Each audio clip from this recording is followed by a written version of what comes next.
Alrighty. Good morning, everybody. Good So morning. here we are today. We're going into Shemit 6:14. So we are now under Moses' judgment. He Yes. is now the judge over all of Israel.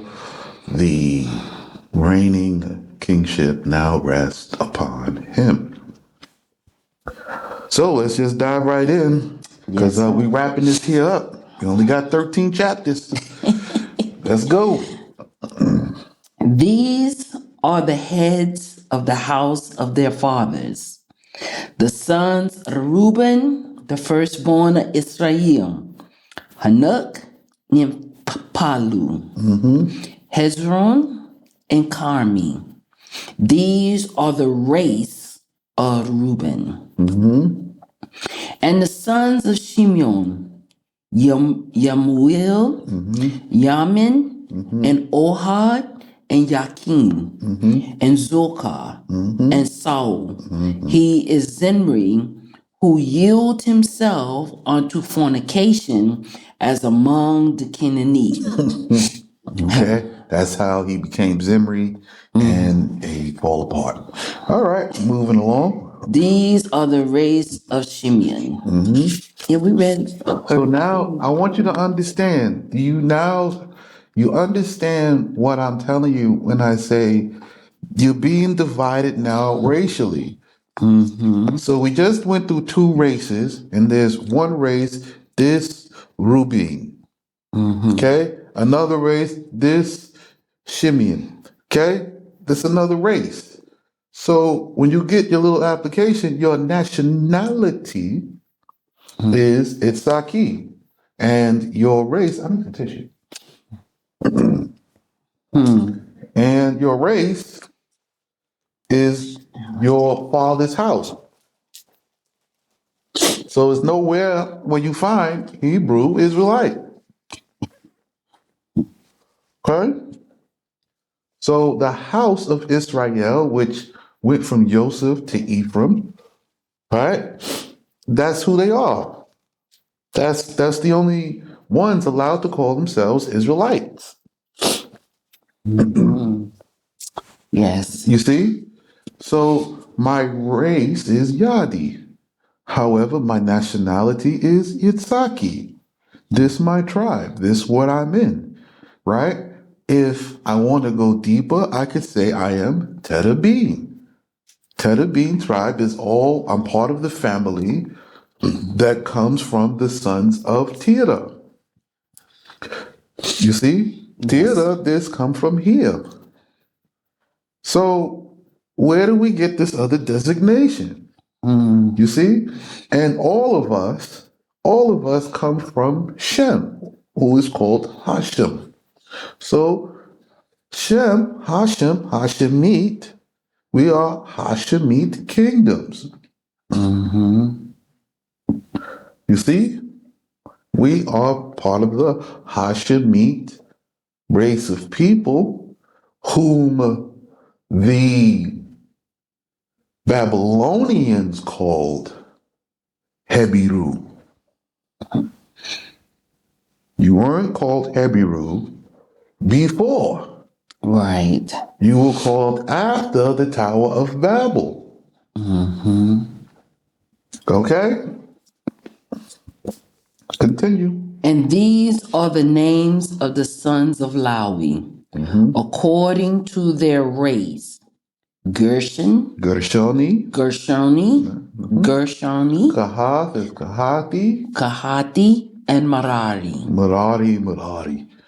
And the years of the life of Lawi, 137 years. He lived to see Musa and Aharon, the deliverers of Israel. Okay. And the sons of Gershoni, Libni, Shimi, according to their generation. So the two family houses of the race of Gershoni. Okay? This their racial designation. This their address. Libni and Shimni. Shimni and Libni. Okay?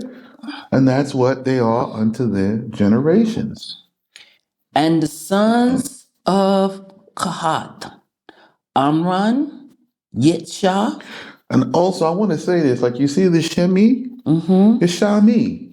Wow. You're keeping the name of Sham alive inside the priesthood. Because Sham was the great priest. Right. Okay? But this not Sham. That's why they call Sham Hasham. To To distinguish. distinguish. Because there's Shami and he's still a priest, but he's from Levi. But Hashemi, this one here is the father of us all. Everybody in the region is related to him indigenously. And Yeshua and Hebron and Uziel. Now, Uziel, this is the one whose book we are reading. Jonathan from the race of Uziel. He is from the house of Kahath, the saint. You see? Continue. And the years of his life of Kahat, the saint, 133 years. He lived to see Pinhas, who is Eliyahu, the great priest, who is to be sent to the captivity of Israel at the end of the days. So he saw when Aaron's son received the covenant, right? The Pinhas covenant. So when Aaron becomes the high priest, he now sees the son, sees this blessing, sees this prophecy. This son will be just like this. And this is the one who will be sent, right? Sent from over here over to you over there at the end of the days. Well, He's there. He's there. This is the end. Well, you waiting for the destruction to come to try to leave out with wealth? Fine. I understand. You are more than welcome to do that. However, those of you who don't want to dodge bombs and bullets, right? Please join up with Brother Ali Akum. You see, this is why we have these videos so you can share and know what to do. Reach out to him before he leaves, because once he leaves, that's it. You have to make it here on your own. You won't have a lot of help in hand, and we here, we busy. We can get you from the airport so you make it, if you make it in that time. All right. And the sons of Merari, Mahali, Mushi, these are the race of Lawi according to the generations. And Amram took Jochebed, his cousin, to wife, and she bare him Aharon and Musa. And the years of Amram the saint were 137 years. He lived to see the children of Rahabia, Bar Gershom, Bar Musa. The sons of Mosa. And the sons of Yashar were Korah and Nepheg and Zikri. And Zikri, right. Nepheg and Zikri. And now the sons of Uziel. Mishael and Elzaphan and Sittim. And Aharon took Alisaba, daughter of Abinadab, sister of Nashon, unto him to wife, and she bare him Nadab and Abihu, Eleazar, and Ithamar. So now you see the four sons, and they come from Alisaba. Okay? Now, you guys don't know who Ali Saba is. You don't know, do you? Okay. So, Ali Saba, they mocked Pinchas because he was the son of Puti. Puti. Putiel. Putiel. And Putiel is Jethro's daughter. Ah. This is Zipporah's sister. Sister. You see? So you have what her name was and what they called her. She had more than one name. So the high priesthood come from the bloodline from the house of Midian. Because where did Aaron go to meet Moses? He met him at Mount Horeb, at Mount Sinai. He went all the way over there. Yes. And he didn't come out and meet him across the street or just a few steps. He went all the way to where Moses was.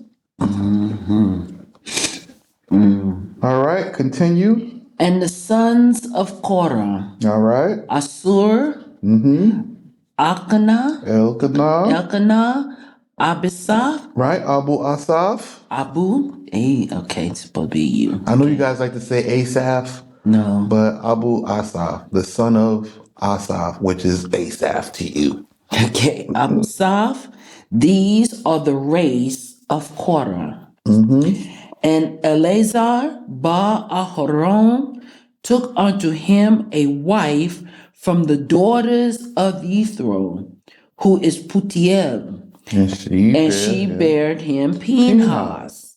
These are the heads of the fathers of Lawi according to their generations. Okay. These are Aharon and Musa, to whom Yahweh said, bring forth the sons of Israel free from the land. Free from the land of Mitzrayim. Free from the land of the west. According to their hosts. So you bring them out, and you bring them out in some type of form of these hosts.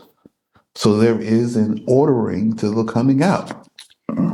Right now, we will gather mostly from the house of Lawi and the house of Judah. Okay? This is where we're starting now. So this is who we know will hear and come. Quick question, sir. Because now reading this, and I've heard you say this several times, that at the time when Musa brought the people out, wasn't all of them that was to be brought out.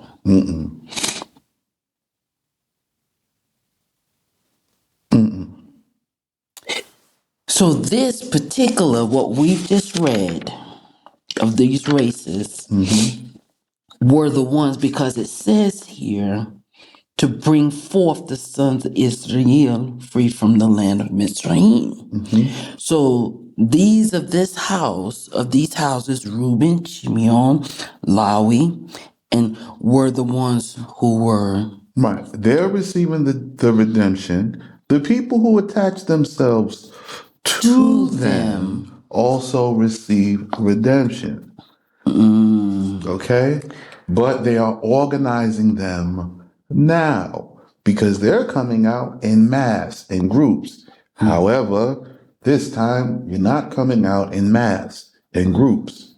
Right. You will come in a little at a time, small groups, small numbers, giving us time to expand and to grow so that we may receive you. And it instructs who is coming, as we read yesterday, the blind and the lame, the men, and then the pregnant and the women with child, with giving birth, will be the one. So it's specific Is that as well as those who are willing to bow down and submit Well, themselves? that's a prerequisite. You Ah, have to, when you get here, you will be given the opportunity to accept or reject what is being taught here and how we're going to live here. You can reject it. That's fine. You yes. just cannot stay. Mm-hmm. It's not something that that is negotiable. That's not something negotiable. Not at all. Not in the least. Not now. Not ever. All right. Okay. We'll be back right after this.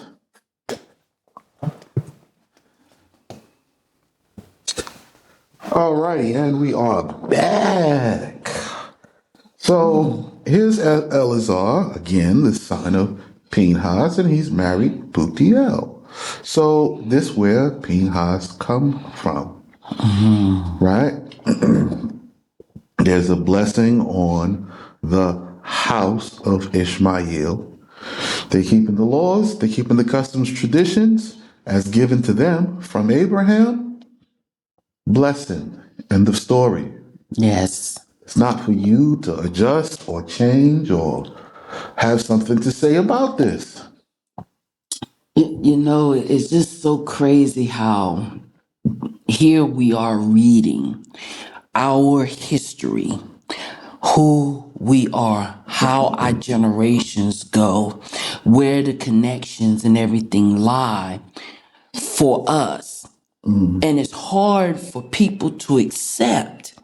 But their enemy tells them this, and this, and they'll stand on that and defend that with such great strength and pride, and then turn around and complain what the enemy is doing to doing them, but you accept and believe everything they tell you, but you can't accept what comes from your very own. This what we got right here in front of us is from Uziel, our family. This is our family who has kept the documentation of our history, and we don't want to receive it. That's wild to me. That's wild to me. Wow. Let me go ahead and read, sir. History, go ahead. Six, 627. 27. These are they who spake with Pharaoh, king of Mitzrayim, that he should send out the sons of Israel from Mitzrayim. It is Moshe the prophet Musa Rasulullah, and Aharon the priest. Aharo, Hakan, Khan. right? The priest, the imam. And it was in the day when Yahweh spake with Moses in the land of Mitzrayim that Aharon gave a listening ear and heard what he spake with him. So now Aharon listens to Moses and what he has to say. He listens to him. Okay? Wow. And what happens next? And Yahweh spake with Musa and said to him, I am Yahweh. Say to Pharaoh, king of Mitzrayim, all that I tell thee. So now the Most High told him to go in, and now we begin. You know the whole story and what the outcome is. Now we're going to start with the day-to-day playbook, which is different than the overview. We're going to get to all these steps, but it's not going to all happen in one time at one day. This is the overview of the process. Here are the milestones. Now in the day-to-day, follow what I'm telling you. Say what I say, do what I say, do, day to day. Quick question. You know how we read in Jubilees, the 7, the 2, the 40.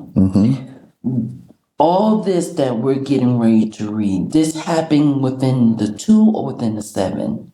Oh, This happens within the 7. within 7. Okay. So all you're reading about here is in the 7-year process from the time he met the Most High on Mount Horeb, which is in Sinai, and Aaron came out to him, and this is during this time and process. So Aaron comes out to meet Musa at Mount Sinai, and then they're discussing and they're going over things and they're making the preparations for going in. So the 7 years began when Haron met with. No, it was a little bit before. it starts from when the Most High at the burning bush. Okay, sir. That's day 1, the clock start. Right? Aaron's process is as a second, he has to go through the process, prove himself loyal, receive the instructions, and perform. Now, Aaron got sons, so any shake from Aaron, they get replaced.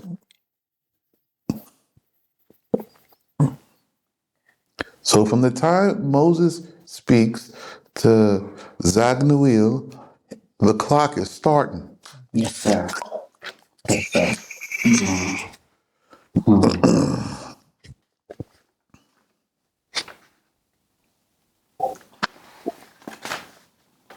And now, while the Most High is talking to Moses, Yes. and this in Aaron's face, Yes. you know, he's doing one of these. All right, Moses, you tell Aaron, I said this. Now, Aaron can hear. Mm-hmm. He can hear, and he can clearly see Moses is receiving an instruction. So he's just part of the conversation. He's joining in the conversation. But the conversation is not with him, it's with Musa. The conversation with Moses, Aaron is seeing that he has to do and say what the Most High says say, according to all that the Most High is instructing him. So he says, tell this to Aaron. So Moses, all right, Aaron, there is this, and this. But Aaron already heard it. So Yes. he's hearing it 2 times. Wow. Continue. Okay. And Musa said before Yahweh, behold, I am difficult in speaking. How then will Pharaoh hearken to me? But Yahweh said to Musa, wherefore art thou fearful? Now this is why are you afraid? Wherefore is for what reason? It's a reasoning thing. For what reason are you afraid? Behold, I have set thee a terror to Pharaoh. I have set you as a terror to Pharaoh. So Pharaoh's scared. As if thou wast his Allah. As if you were his God. I'm going to make you appear like God in his eyes. And Aharon thy brother shall be thy prophet. So Aaron, your brother, will be your prophet. Now, Aaron is the prophet of Moses. Moses say this, Aaron seconds it.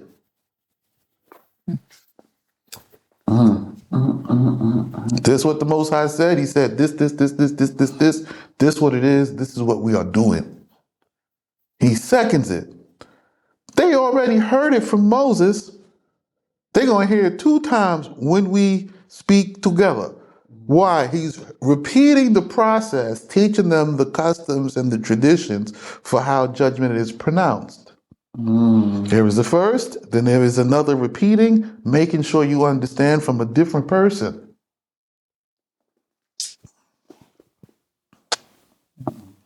Okay, continue. Behold, I have set thee a terror to Pharaoh, as if thou wast his Allah. And Aharon thy brother shall be thy prophet. Thou shalt speak to Aharon that which I command thee. And Aharon thy brother shall speak to Pharaoh, that he release the sons of Israel from his land. But I will harden the disposition of Pharaoh's heart, to multiply my signs and my wonders in the land of Mitzrayim. So now he's hardening Pharaoh's heart, this intentional, to multiply signs and wonders in the land, to destroy it. You don't know what Allah Shadi means. It's the Most High who destroys and then repents. He restores. He destroy and then he restore. Continue. Nor will Pharaoh hearken to you, but I will shoot among them the arrows of death. Okay, so the arrows of death is coming. If they got arrows of death in daytime, you're going to get arrows of death in this time. The missiles, I told you, missiles, bombs, bullets, I'm telling you it's coming. And inflict the plagues of my mighty hand upon Mitzrayim, and will bring out the sons of Israel free from among them. Okay, so they coming out. And Moses and Aharon did as Yahweh commanded them. Even so did they. And Musa was the son of 80 years, and Aharon the son of 83 years, at their speaking with Pharaoh. And Yahweh spake to Musa and to Aharon, saying, when Pharaoh talketh with you, saying, give us a miracle, thou shalt say to Aharon, take thy rod, and cast it down before Pharaoh. And it shall become a basilisk serpent, for all the inhabitants of the earth shall hear the voice of the shriek of Mitzrayim when I shatter them. So he turns Aaron's rod. He says, tell Aaron, do what I told you to Pharaoh. You just tell him what to do, and Aaron's going to do it. And so now Moses is the representation of the speaking, the memra, the word, and Aaron is following instruction.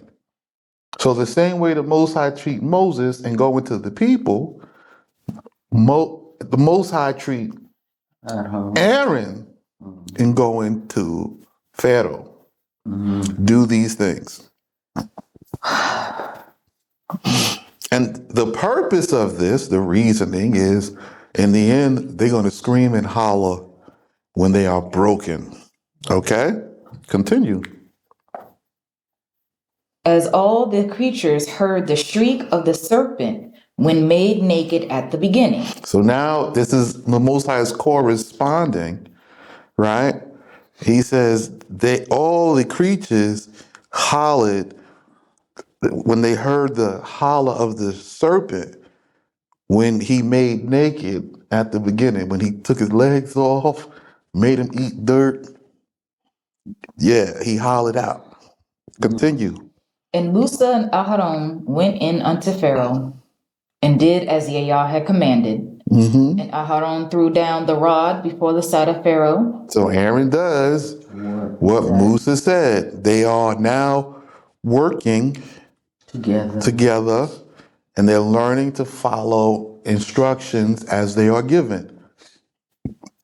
Okay, this is the whole point now. So continue. And before the sight of his servants, and it became a basilisk. But Pharaoh called the Hashemite. He called in Laban, Janus, and Jambres, and all the magicians. So now these are the Hashemite. This translation is saying the Hashems. Yes. But this is the Hashemite, who's come from Laban's house. This is the race of Hashemite people, the name of the book. So now Laban and his sons come down to battle magic for magic against Aaron and Musa. 3 against 2. All right, let's see how this go. But Pharaoh called the Hashems and magicians, and they also, Janus and Jambres, magicians of Mitzrayim, did the same by their burnings of divination. They threw down each man his rod, and they became basilisks, but were forthwith changed to be what they were at first. And the rod of Aharon swallowed up their rods. And the disposition, Pharaoh's heart was hardened, And he would not hearken to them as Yah had said. So he watches this battle and he sees his magician can do the same thing. Even though Aaron and Moses is superior, their rods ate their rods. When he took it up, their rods was gone. He not paying attention to the outcome. Right. He is only paying attention to the fact that they could do it. So now this is not a big threat to me. You don't have some power that we don't have in Egypt. Hardened his heart. Hard. So he couldn't see the picture clearly. No. Continue. Blind. And Yah said to Musa, the disposition of Pharaoh's heart is obdurated. He has obduracy, which is hardening, right? He has no way of turning it back now. Obduracy, right? He's stubbornly refusing To change one's opinion or course of action. That's it. Now he's fixed on this course of action. He will now receive the fullness of the process. Well, here we go.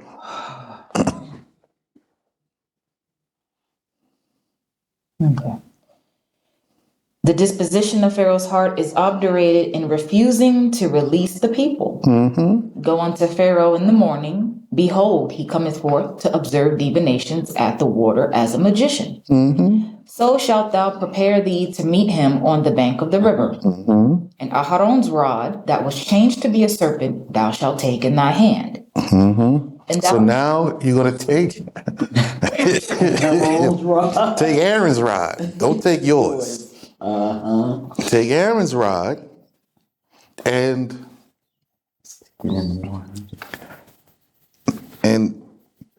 now you're going to follow the new instruction. But we know this is going to be like an issue. But let's just see what the issue is. But he said, take Aaron's rod.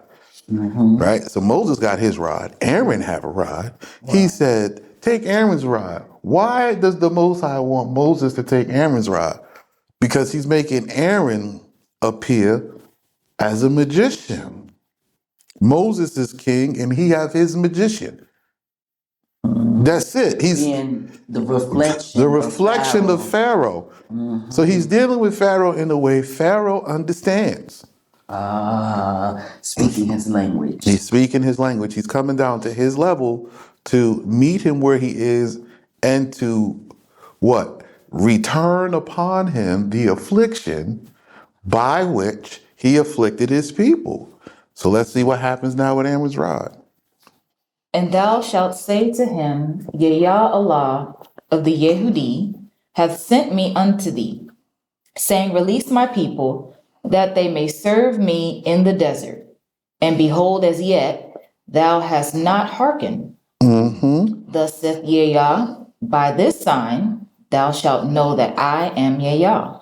Behold, with the rod that is in my hand, I will smite the waters of the river, and they shall be changed into blood. And the fish that are in the river shall die, and the river become foul, and the Mizraim shall desist from drinking water from the river. And Yah said to Musa, tell Aharon, take thy rod, and stretch forth thy hand over the waters of the Mizraim, over their rivers, over their trenches, over their canals, and over every place for collecting their waters, and they will become blood. And there shall be blood in all the land of Mitzrayim.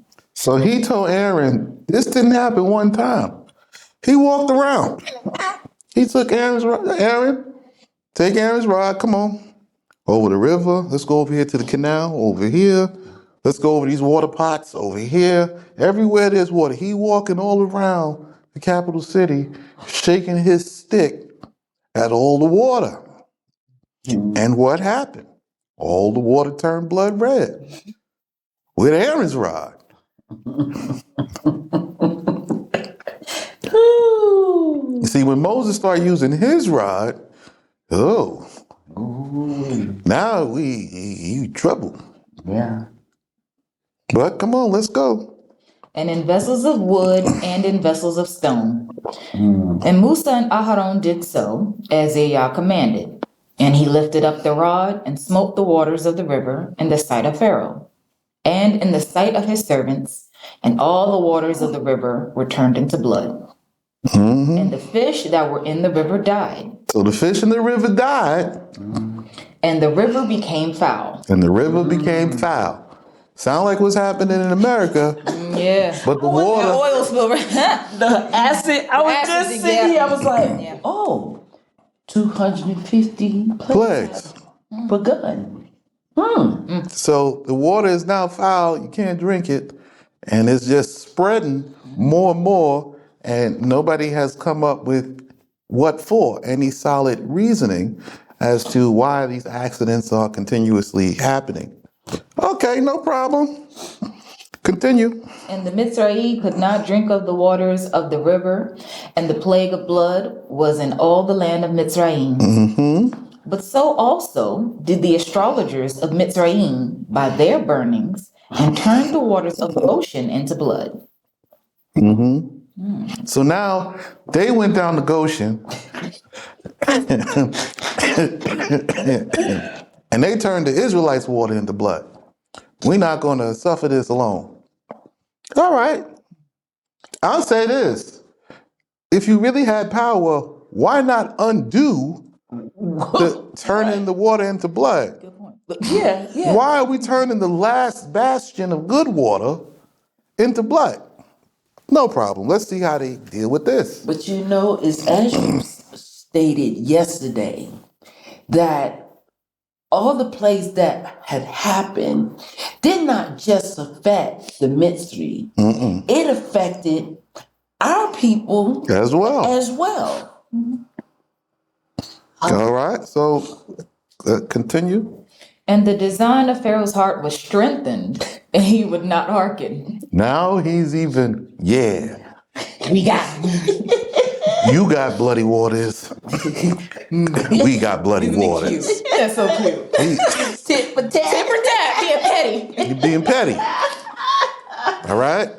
So pettiness is hardening of the heart. It is obduracy. Continue. Yeah, they write that down. Oh, they writing it down. 1 second. So pettiness is hardening of the heart. It's obduracy.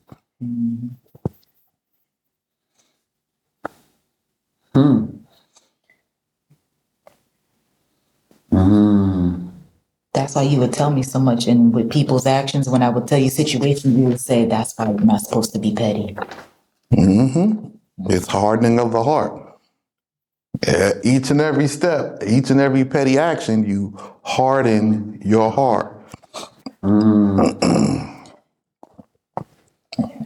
Okay. And Pharaoh did what was needful to him and went unto his house, nor did he set his heart upon this plague. And the Mitzrayim digged about the river for water to drink, but could not find them pure, for they were not able to drink of the water from the river. So now Pharaoh, he didn't even think about the plague. He want to focus on himself and what he need to do to take care about himself. Forget the people, forget everybody. I have to survive. So we must preserve the government. No problem. And 7 days were completed after Yah had smitten the river. And the word of Yah had afterward healed the river. And Yah spoke to Musa, go in unto Pharaoh and say to him, thus saith Yah, emancipate my people, that they may serve before me. But if thou refuse to set them free, behold, I will plague all thy borders with frogs. And the rivers shall multiply frogs, and they shall ascend and come up into thy house, and into thy bedchamber, where you sleepest, and upon your couch, and into the house of your servants, and among your people, and into the ovens, and into your baking troughs. Okay. And upon your body, and upon the bodies of your people, and upon all your servants shall the frogs have power. And Yah said to Musa, lift up your hand with your rod over the rivers, over the trenches and over the canals, and I will bring up the frogs upon the land of Mitzrayim. And Aaron uplifted his hand over the waters of Mitzrayim, and the plague of frogs came up and covered the land of Mitzrayim. But Musa himself did not smite the waters, either with the blood or with the frogs, because through them, the waters of the Nile, he had found safety in the time that his mother laid him in the river. And the astrologers did likewise by their burnings, and brought up frogs upon the land of Mitzrayim. So now, the astrologers, they brought up the frogs, right? It wasn't even Moses bring up the frogs. The astrologers brought it up. We'll be back after this. All right, we're back. All right, you go ahead on, pick up and read. Okay. And Pharaoh called to Musa and to Aharon, saying, pray before Yah, that he may remove the frogs from me and from my people, and I will release the people to offer the sacrifices of a feast before Yah. All right, so now he's let them out, and they come out for a feast day. Now he want to let them out for a feast day. He has still committed the crime of refusal. Yes. But now that he's, there was a showdown, and now that it's getting too bad for the people, he want to relent some. Okay, so let's see what happens. And Musa said to Pharaoh, glorify yourself on account of me. At what time does you request that I should pray for you? Oh. Oh. You said, glorify yourself on account of me? At what time do you request that I should pray for you? When did this start going down? Then when did this start happening? Now you call me for prayer. Okay, let's see how it goes. And for your servants and for your people, that the frogs may be destroyed from you and from your house and be left only in the river? And he said, tomorrow. And he said, according to your word, that you may know that there is none like Yah our Allah. And the frogs shall depart from you, and from your house, and from your servants, and from your people, and those only that are in the river shall remain. Okay, so now he says, according to your promise now, it'll be like the frogs will be going by tomorrow. That's what the Most High said. This is what Moses says. This is what Aaron tells Pharaoh. Okay? So even though it says Moses says, Aaron is talking. Yes. Right? We don't lose the context just because it says Moses said. Yeah, Moses and Haran are one. Right. So Aaron is doing all the lifting, he's doing all the working, and Moses is receiving the instructions, doing what his portion of the instruction is, and Aaron is doing his portion of the instruction. That's how it works. Okay, continue. And Musa and Aharon went out from Pharaoh, and Musa prayed before Yah respecting the frogs, as he had proposed to Pharaoh. And Yah did according to the word of Musa, and the frogs died from the houses and from the courts and from the field. And they collected them in heaps and heaps, and the land was corrupted. Okay, so now Okay, they died. they died. The Most High, all right, no problem. I said I would eliminate the frogs. Boom, they eliminated. And now you got these rotten abominations stanking up the whole land that your magicians brought up. Can you imagine the smell? And Pharaoh saw that he was refreshed from his molestation, but hardened his heart and would not hearken to them as Yah has said. So now that his problem is over, Right. now he want to harden his heart and keep going back into his old ways until, all right, here we go.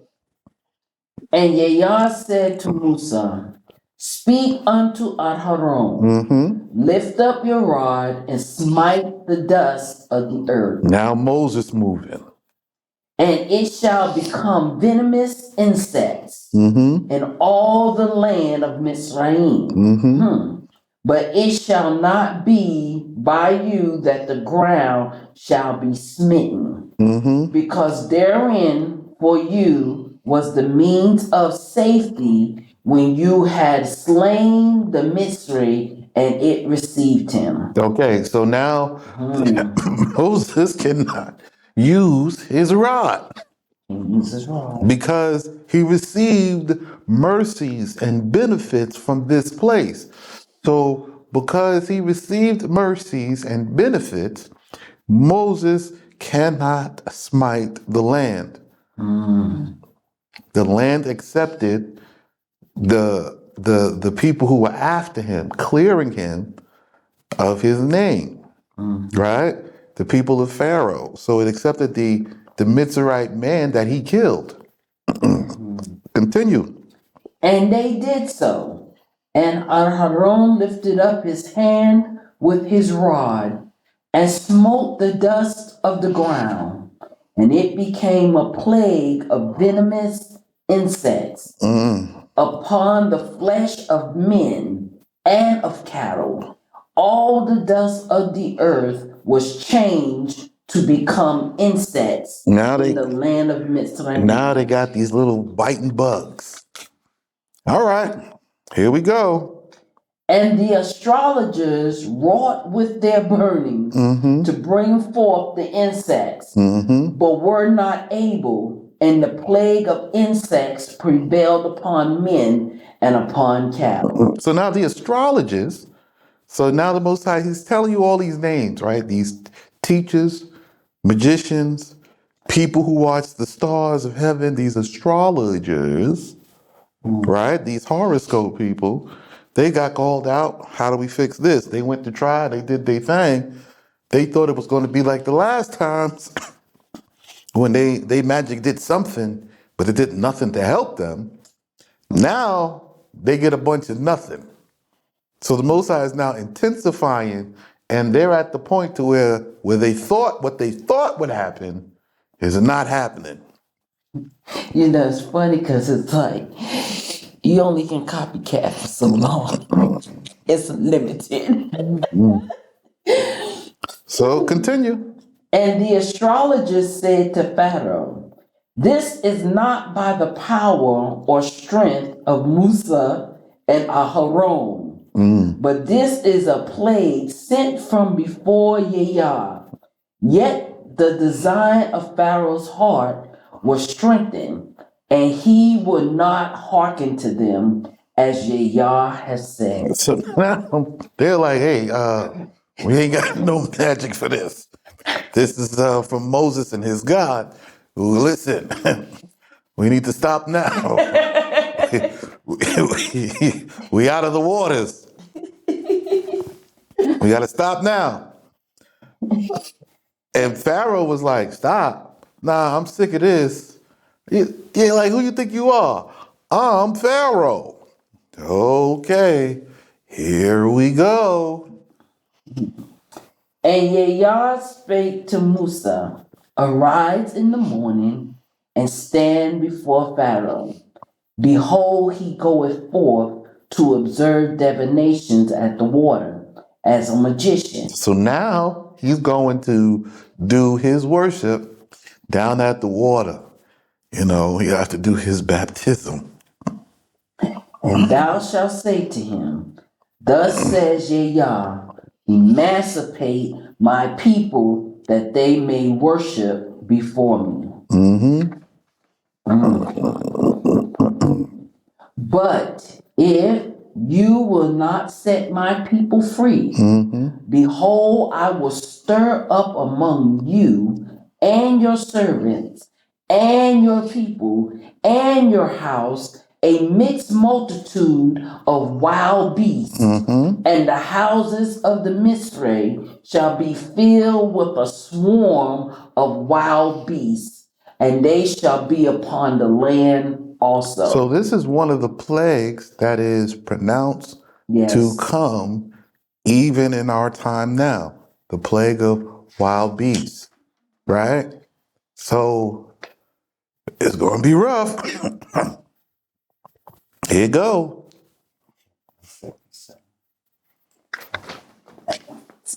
So he promised famine. He promised war. He promised wild beasts.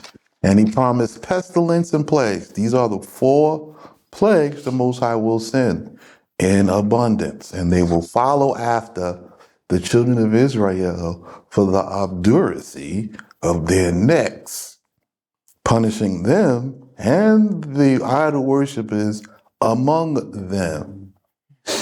Okay, continue. And I will do wonders that day in the land of Goshen, where my people dwell, that there no swarms of wild beasts shall be. So he's like, okay, this is what I'm going to do in Goshen. So in the place where I have put my people, now this is on the other side of the Nile. They in the spot where Joseph told them to be. The Most High is like, nah, this spot I'm going to protect. There will be sanctuary here. Sound familiar? I'm just telling you what it is, but you'll have to figure it out for yourself. So the place where Moses and Aaron was with the people that are with them, that submitted themselves to them, they received the sanctuary. And the same it will be today. You will see. There will only be one safe place. That you may know that I, Yah, am the ruler in the midst of the land. And I will appoint redemption for my people, and upon your people will I lay the plague. Tomorrow this sign shall be. And Yah did so. Yep. Did it. This gonna be like this. And it was. And sent the mixed multitude of wild beasts in strength to the house of Pharaoh and to the house of his servants. And in all the land of Mizraim, the inhabitants of the land were devastated from the swarm of wild beasts. And Pharaoh called to Musa and to Aharon, saying, Go worship with festival sacrifices before Yah, your Allah, in this land. But Musa said, It will not be right to do so, because we shall take sheep, which are the abomination of the Mizraim, and offer them before Yah, our Allah. Behold, if we offer the abomination of the Mizraim before them, they will stone us with stone as an act of justice. So they didn't want them doing their sacrifices. The same way it's like illegal for you to perform your food rites, right? So the sacrifices, everything is a sacrifice. So if you cannot prepare your own food from your own hand, it's an abomination to them. You got to go to the supermarket. Wow.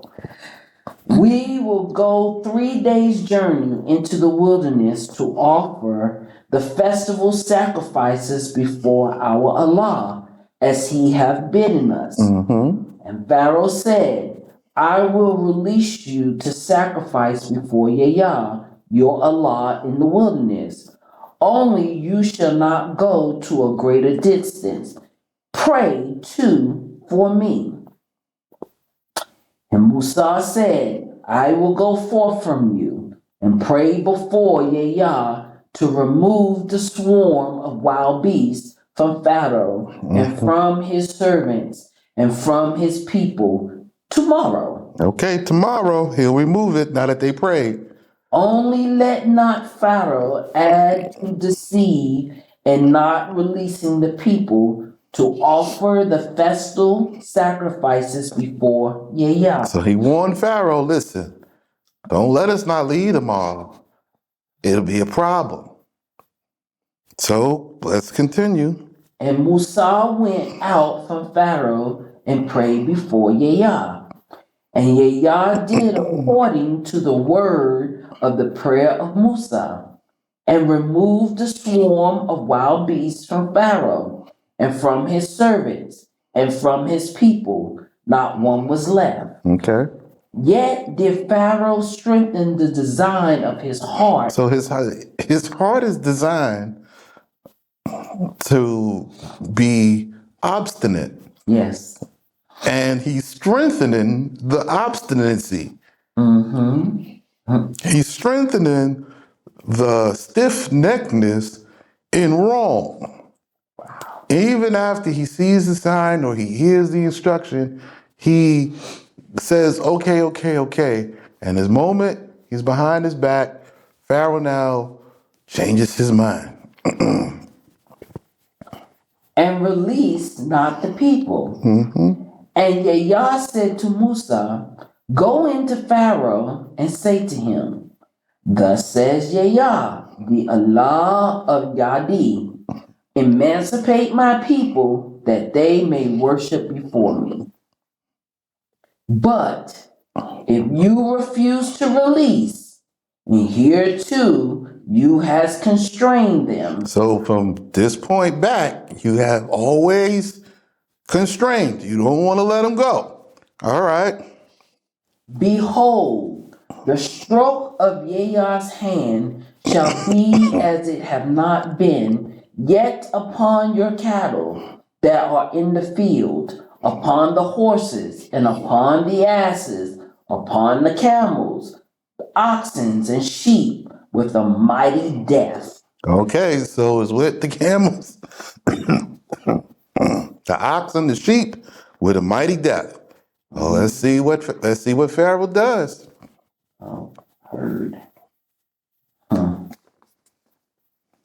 And Yahweh will work wonders between the flocks of Israel and the flocks of the Mizraim, that not any of those which belongs to the sons of Israel shall die. And Yahweh set a time, saying, tomorrow will Yahweh do this thing in the land. So he set a time. Let him know. All right, tomorrow, this is what it's going to be. All right, so let's see what they did. And Yahweh did that thing the day after. He sure did. And all the cattle of the Mitzray died. All the cattle died. But of the cattle of the sons of Israel died not one. So none of their cattle got touched. And Pharaoh sent searching to look, and behold, not one of the cattle of the sons of Israel had died. Not even one. But the disposition of Pharaoh's heart was aggravated, and he would not release the people. Now Pharaoh is angry. Oh, I'm going to get them. They never leave him. And Yahweh said to Musa and to Aharon, take with you hands full of fine ashes from the furnace, and let Musa sprinkle them towards the height of the heavens in the sight of Pharaoh. Okay, so now he says, take sand, ashes from fire, and give it to Musa. And Musa going to sprinkle them to the height of the heavens. And the dust shall be upon all the land of Mizraim, upon man and upon beast, for a boil, producing tumors in all the land of Mizraim. And they took ashes of the furnace, and arose to meet Pharaoh, And Musa sprinkled them towards the height of the heavens. And there came a boil, multiplying tumors upon man and beast. And they got boils and tumors.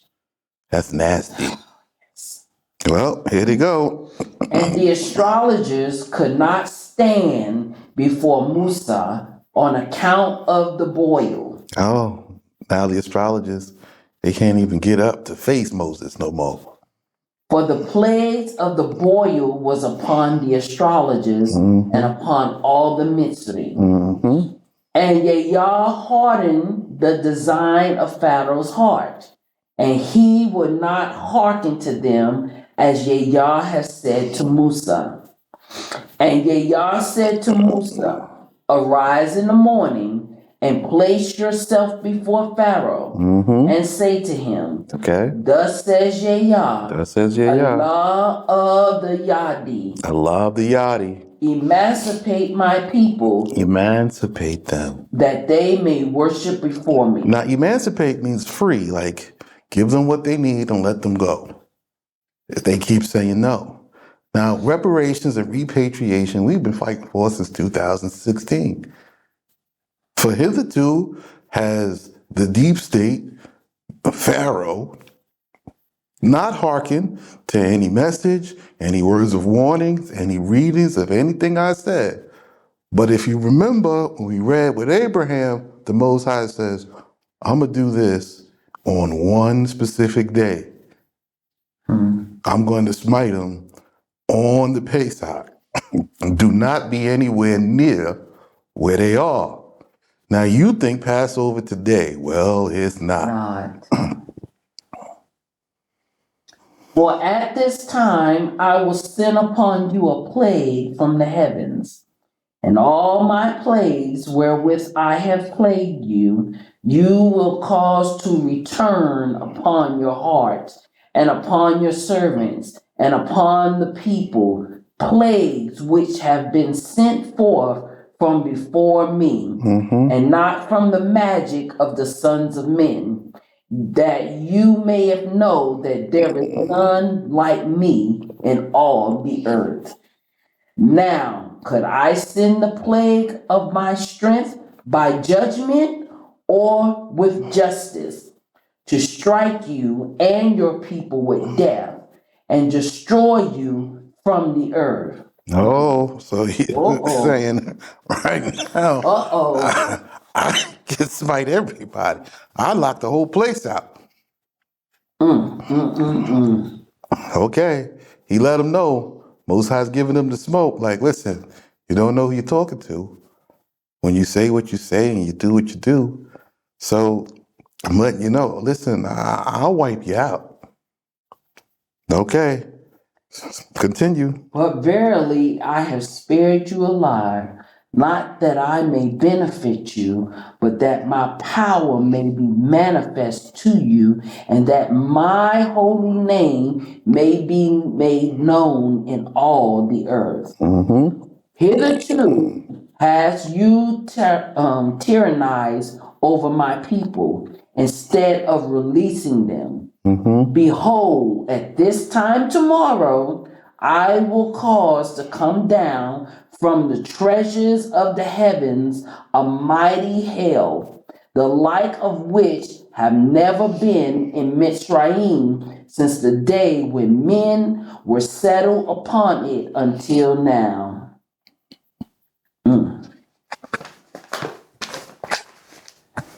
But now, sin. Gather together your flocks and all that you have in the field. For upon all men and cattle that are found in the field and not gathered together within the house will the hail come down, and they will die. All right, everybody go inside. Here come the Most High's missiles. Fire from heaven. Okay, let's see what happens. Job. This Job now, right? This Job now. Here we are. And I told you Job was with him down in Egypt. And Job was there. So now here's Job. Let's see what Job does. Who reverenced the word of Yah among the servants of Pharaoh. gather together his servants and his flocks within the house.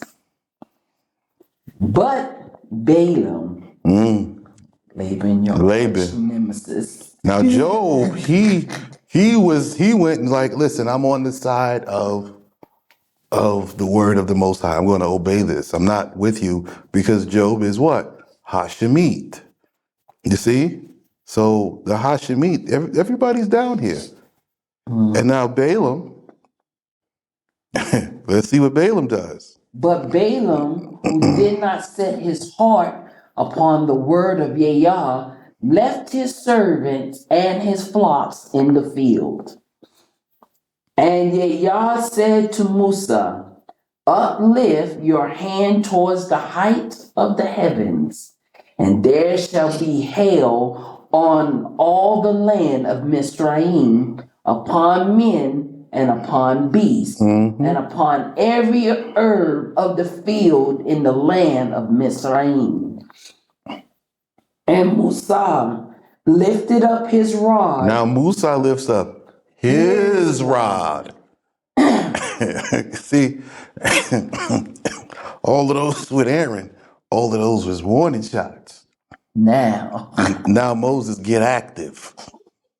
All right, continue. Towards the heights of the heavens, and Yah gave forth thunders and hailstorm with flaming fire upon the ground. Yah made the hail descend upon the land of Mitzrayim. So here it comes.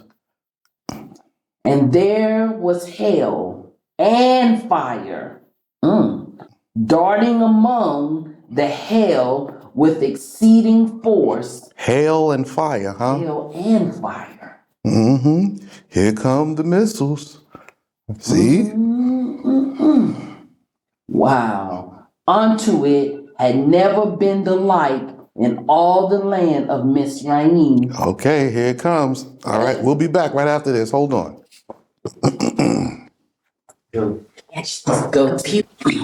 All right, we are back. Okay. So now there was hail and fire together. Missiles. Ba-bom, ba-doms. Okay, bullets. You're going to get this one of these days. I'm telling you, it is coming. Go ahead. No, go ahead. I gotta remember. 925. Thank you. And the hail smote in all the land of Mitzrayim, whatsoever was in the field of men and of cattle. And all the herbage of the field, the hail smote, and every tree of the field it shattered and uprooted. Okay, so there was hail everywhere, and all the herbage, all the food, all the vegetables, all the flowers, the hail dried it up. And the trees too, and they were uprooted. Continue. Only in the land of Goshen, where the children of Israel were, there was no hail. So only in the place where Joseph prepared, stay over here, y'all. When the destruction comes, there'll be preservation where my instruction is, meaning his judgment, even after he died, did not cease. This is where it is. Continue. And Pharaoh sent certain to call Musa and Aharon, and he said to them, this time I have sinned. I know that Yahweh is a righteous Allah, and that I and my people have deserved every one of these plagues. Intercede before Yahweh, that with him it may be enough, and there may be no more maledictory. Yeah, no more curses. The word malediction is the curses. That's what you guys call it. So these are the words of malediction, and they bring all these evils upon you. Continue. No maledictory thunders, nor hail from the presence of Yahweh, and I will release you and no longer hinder. Excuse me. And Musa said to him, when I have gone out from thee into the city, I will outspread my hands in prayer before Yahweh, and the thunders shall cease, and there shall be no more hail, that you may know that the earth is Yahweh's. Okay, so now that you recognize, I'm gonna go leave. I'm not doing it here for you. I don't serve you. I'm gonna go leave and do it where I'm supposed to be, and it will cease. And then you'll know the whole earth belonged to the Most High. That's what the West is going to get. Ain't nothing changed. I'm just telling you. Continue. But I know that thou and thy servants release the people. They will have to be afraid before Yahweh Allah. And the flax and the barley were beaten down, because the barley was in the ear and the flax was making pods. What does that mean? So the flax and the barley was getting ready to fruit. And so when it got beaten up, they didn't have no more flax, so no more linen, and no more barley. Okay? Okay.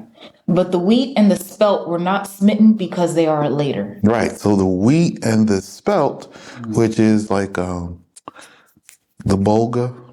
So the bulgur and the wheat, which is for flour, they don't get planted till later on. Oh, Right.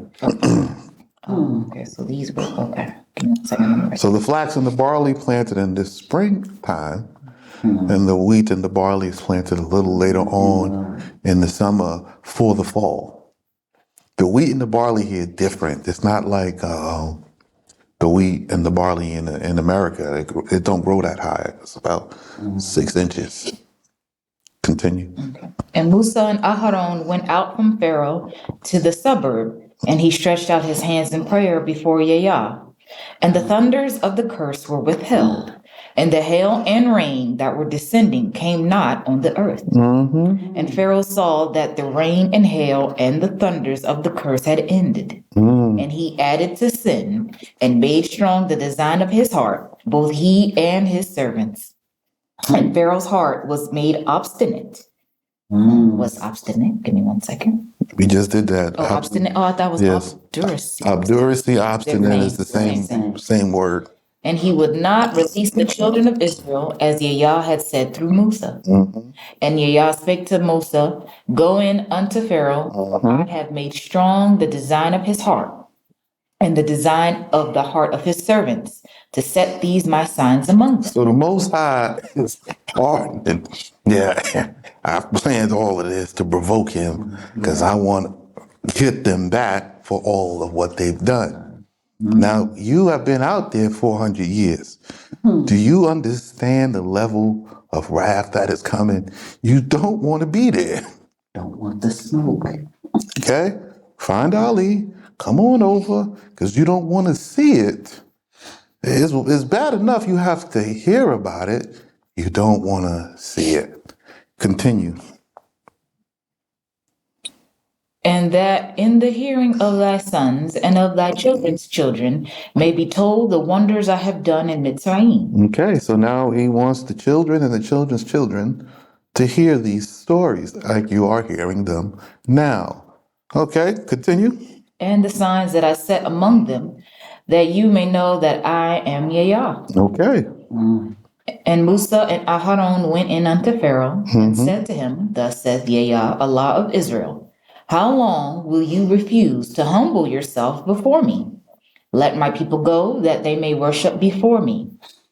But if thou refuse to let my people go, behold, tomorrow I bring the locust upon your borders, and they shall cover the face of the ground, so that it will be impossible to feed the ground, and shall destroy the remainder that was spared to you from the hail. Now here come the locusts.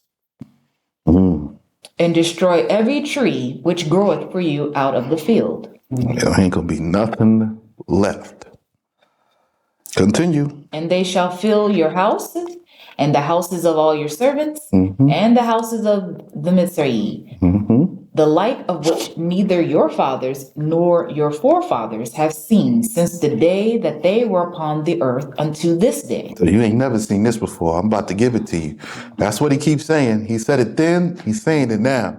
I'm telling you, you don't want to, you've never seen this, and it will be considered a strange thing. Continue.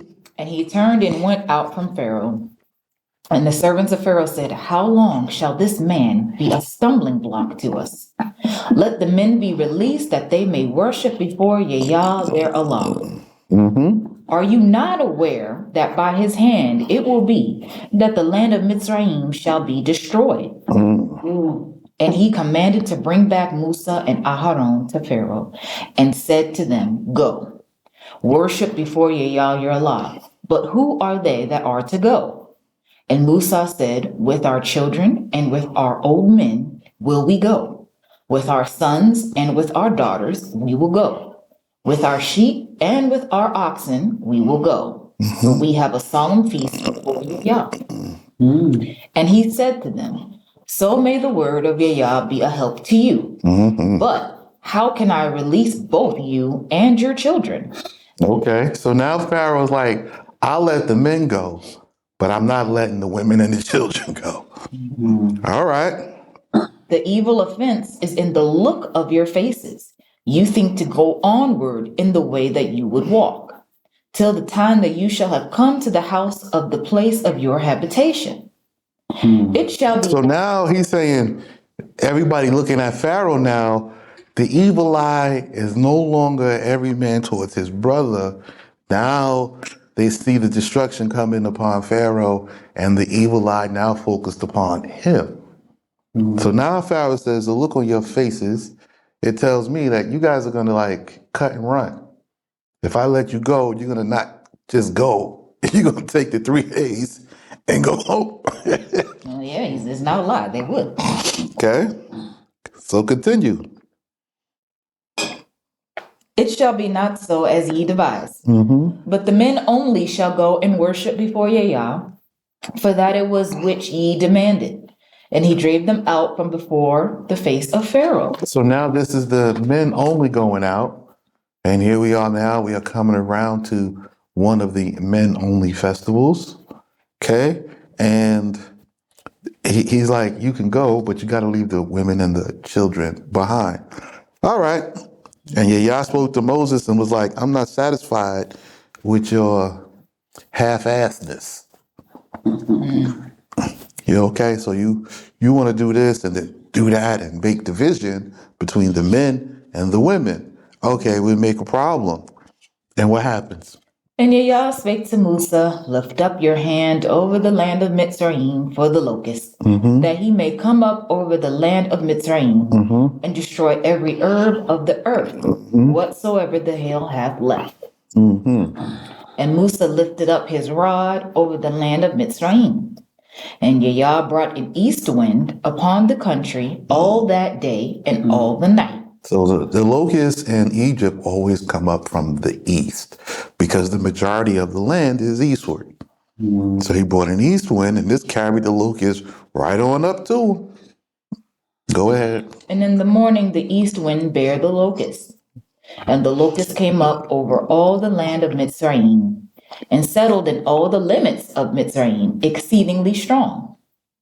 Before him there had been no locust so hard, nor will there be like him. He said he never had a locust this hard, and it won't do it again. So you're not getting locusts. There you go. I told you you're getting these 4, but you're not going to get all the other ones. You're not getting locusts. Continue. And he covered the face of all the land until the land was darkened, and every herb of the ground was consumed, and all the fruit of the tree that the hail had left. And nothing green of tree or herb of the field was left in all the land of Mitzrayim. And Pharaoh made haste and sent certain to call Musa and Aharon. And he said, I have sinned before Yah your Allah and against you. Oh, now you sin. Yeah, but he said that before. He said it every time. All right, I made a mistake. Forgive me. And the moment the thing back off from him, He go back to his old way. But now pardon my sin only this once, and pray before Yah that he would only remove from me this death. And he went out from Pharaoh and prayed before Yah. And Yah turned a wind from the west of exceeding strength, and it carried away the locust and bare him to the sea of Suf. there was not one locust left in all the borders of Mitzrayim, and even such as had been salted in vessels for needed food. Those two, the western wind bare away, and they went. But Yahweh strengthened the design of Pharaoh's heart, and he would not release the children of Israel. Here we go. So they came in from the east, they left out to the west. He passed them along. And now he hardens the design of Pharaoh's heart again. All right, continue. And Yahweh said to Musa, lift up thy hand towards the height of the heavens, and there shall be darkness over all the land of Mitzrayim in the morning at the passing away of the first darkness of the night. So now we're getting ready to have the days of darkness. So we are now approaching the Pesach. And Musa stretched out his hand toward the height of heavens, and there was darkness in all the land of Mitzrayim 3 days. There was 3 days of darkness. No sun, no moon. It says darkness. Dark. This was a long night. You had 3 days. If you go to sleep, it's nighttime. You wake up, It's night. it's nighttime. You go to work, it's nighttime. No man saw his brother, and none arose from his place 3 days. But among all the sons of Israel there was light. Oh, so they had light over there, right? In Goshen. That the wicked among them who died might be buried. So they have, now you see what I'm talking about. Now the Most High kills the wicked sons of Israel who have not hearkened to Moses' instructions, who have not submitted themselves to his leadership, right? He's killing off them now. So they're not getting out of the situation entirely unpunished. What I'm telling you is, woe unto you who go through this and don't hearken to my words, because the wrath will be so great, he'll kill you for your rebellion. You know, as we were reading this thus far, I think about how so many of us talk about how, oh, I hear from the Most High. Oh, the Most High talk to me. Oh, I know the Most High. Here you are begging for reparation. The heart of Pharaoh is telling you no. And you're thinking that this is Pharaoh's thing. But this is really the Most High that's not allowing it. But you can't see that you're getting the no because of the Most High, but you say you hear from him and you know him. And you can't see that this is him not allowing the reparations to happen. Because he has an appointed time. It's after all these things occur that you come out. It's interesting. Wow. Now that's for those that were wicked. Let's see what happens. My phone is about to die. Can I use your tablet? You sure can. So now the wicked are dying. What's the next line? Down here. Okay.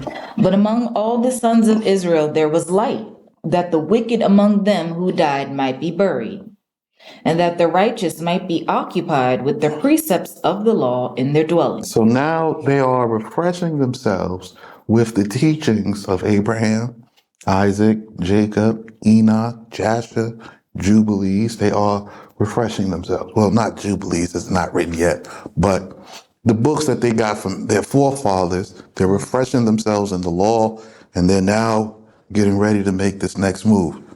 And at the end of 3 days, Pharaoh called Musa and said, go worship before Yahweh. Only your sheep and your oxen shall abide with me. Your children also may go with you. So now he back on that. And now you want to send them out empty. Okay, so this is what I say. You don't come out empty. Bring something, but we know it's a challenge. So that's why we say prepare. We are preparing as a collective according to the instructions. You can't expect to come out with all the wealth of Pharaoh because the wealth gets brought here by people who have the ability to bring it and then divide it here. It doesn't come out with you in your pocket. The people who have the wealth are going to use that as bargaining chips. You and wealth, take this, give us food, let us remain peacefully. Right, there's a fixed appointment for all things. Yes. Continue. But Musa said, Thou must also give into our hands holy oblations and burnt offerings, that we may perform service before Yah our Allah. Our flocks, moreover, must go with us. So he's telling them, first of all, you got to give us all of this. Everything for our oblations, you have to give this and our flocks. So we got our flocks. You got to give us something on top. Right, right. Because you're trying to send us out empty. No problem.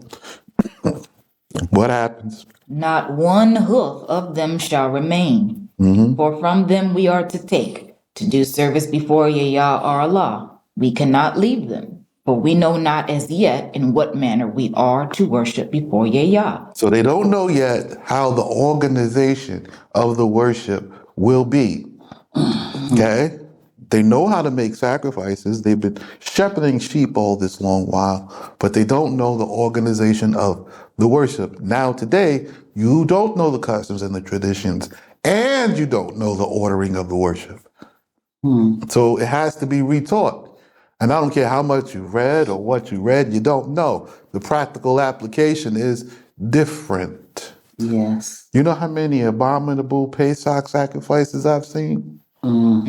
There is a lawful way to go about it. If you don't know, you don't know. Winging it is not going to make it work. Continue. Until we come thither. Until you come here. But Yah made strong the design of Pharaoh's heart, Nah. would not release them. Pharaoh's like, nah, you didn't leave here with nothing. And matter of fact, you can't go. Who you talking to? Like I serve you. Oh, okay. And Moses not even complaining no more. Okay, you're going to get this. What's next? And Pharaoh said to him, Go from me, beware, that thou add not to see my face, to speak before me one of these words that are so hard. For in the day that thou seest my face, my anger will grow strong against you, and I will deliver you into the hands of the men who seek your life to take it. And Musa said, You have... So now Moses receives a threat. Pharaoh's like, yeah, okay. Somebody, I know what happened before, and I know what's been going down. Somebody want to kill you. And what does Moses say to the threat that somebody seeks your life? Okay. Read it. Musa said, You have spoken fairly while I was dwelling in Midian. Okay, he says, you've spoken fairly. I understand there's somebody who wants to seek my life, but there was a word before Yah with me while I was in the camp of Midian. Okay? So while the person who's making the threat wasn't in the camp of Midian, he was outside. He with the West. He still have his Western culture. He still have his Western thinking, his Western way. And now Pharaoh's like, I'll get them and have them give back to you for that murder you killed. Okay, no problem. What happened? It was told to me in a word from before Yah that the men who had sought to kill me had fallen from their means. So now it was told before me from Yah that these men who seek my life have fallen from their own means.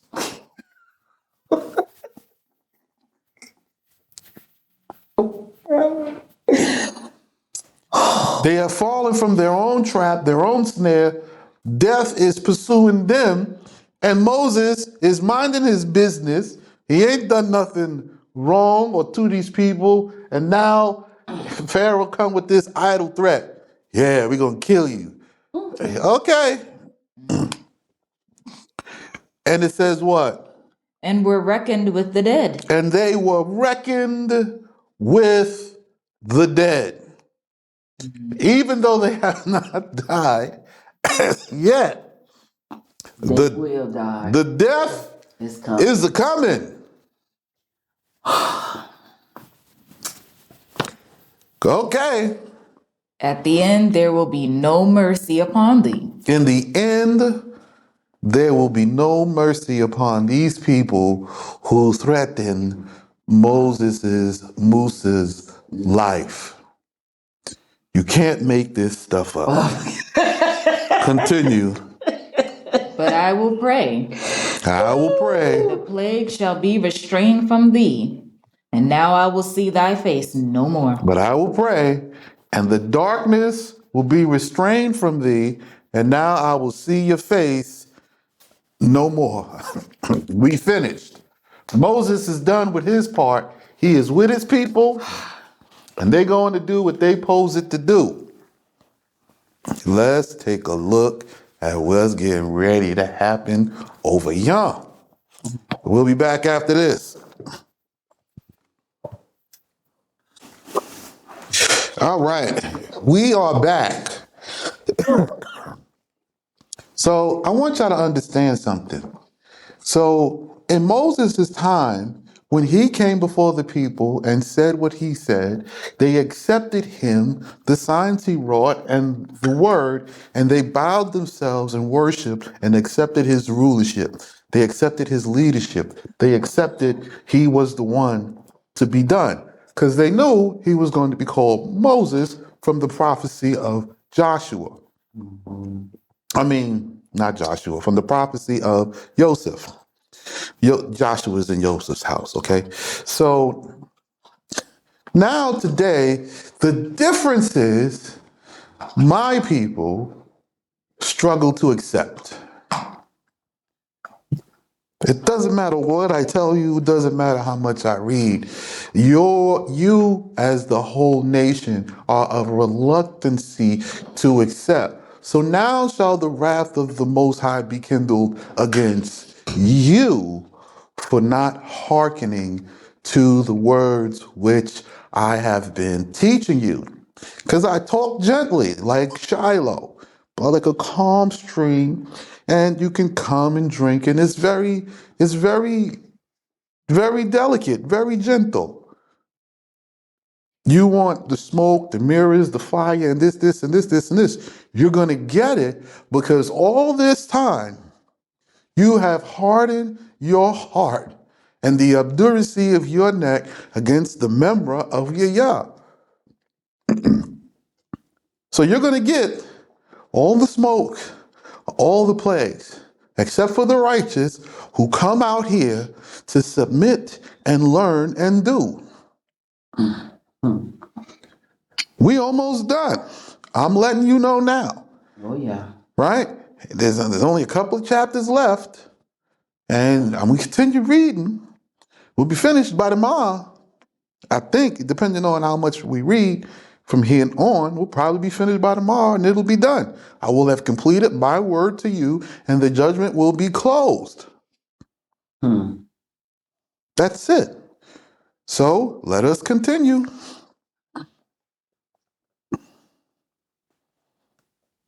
Me or sis? Who had last? Sis did. Okay, you go. Real life. Yeah, no, I just switched from your tablet to my phone. So 11:1. Yes. And Yah spake unto Moses, yet one stroke will I bring upon Pharaoh and upon the Mitzrayim. So now the Most High is like, nah. Hey, Moses, you forgot.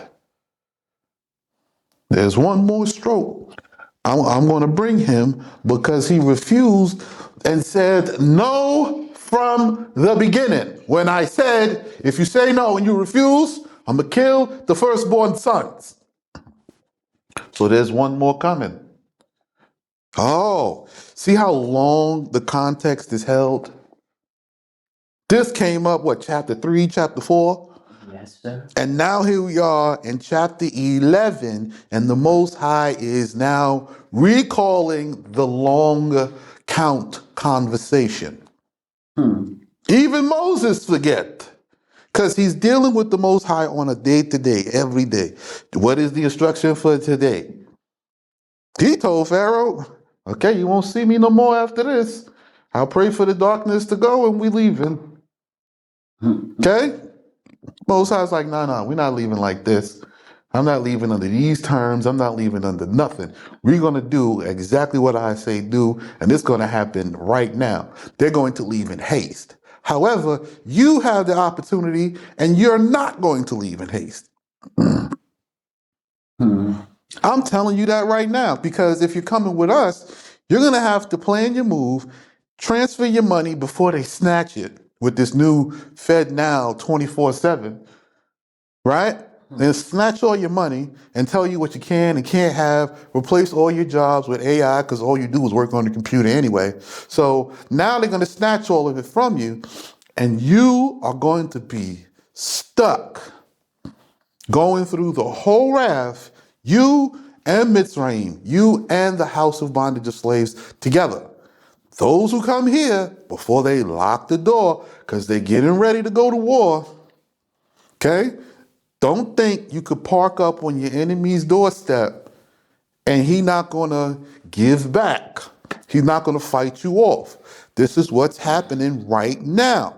So you're going to see it.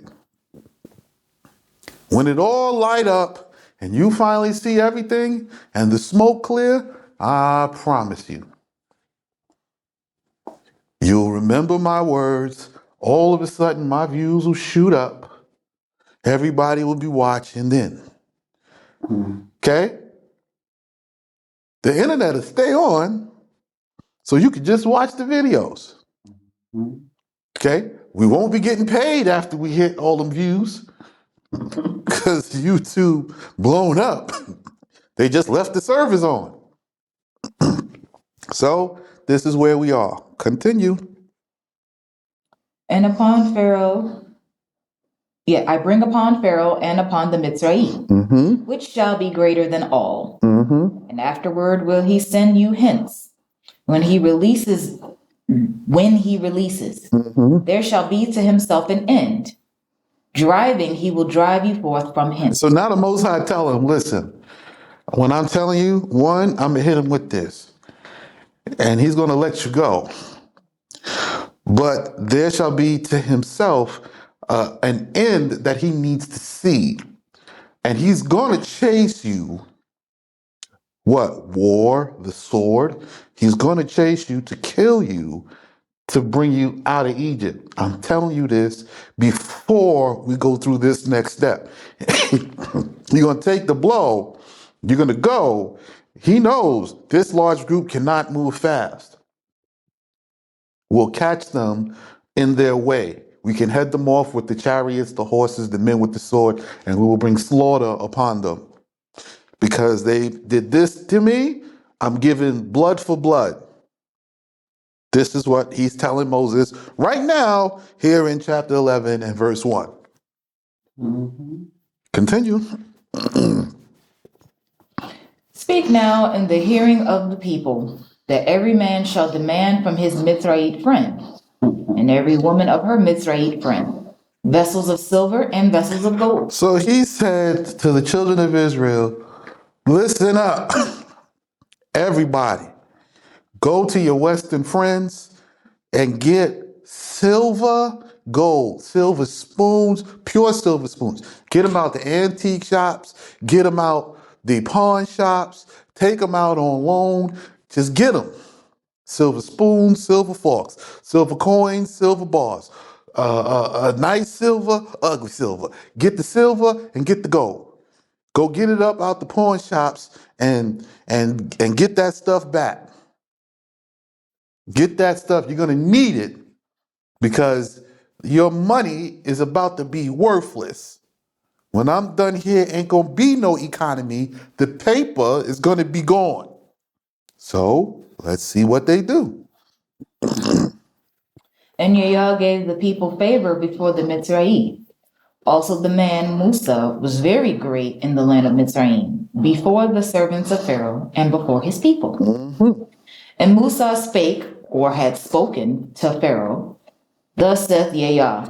So now, listen, after the destruction has come, now Moses, his name great, he is now revealed to be who he said he was. It was only when the destruction came. Yes, sir. So after they saw all the destructions, all the passes and everything else, then they hearkened unto him. Then they looked and said, no, this man, nobody can defeat him. His God, God, and that's it. Okay, let's see how this goes.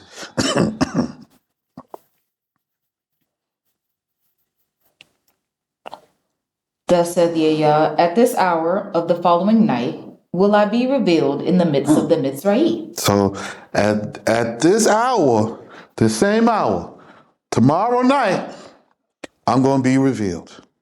All right, let's see what he got planned. And every firstborn in the land of Mitzrayim shall die. Every firstborn in the land of Mitzrayim shall die. Okay, continue. From the firstborn of Pharaoh, From the firstborn of Pharaoh, who should sit upon the throne of his kingdom. who is supposed to sit upon the throne of his kingdom, not the Most High tearing the throne down. Right? He take you up, he put you up there on the throne. He's the one that take you off. Well, now I'm ending your lineage right here, right now. Okay, what happens?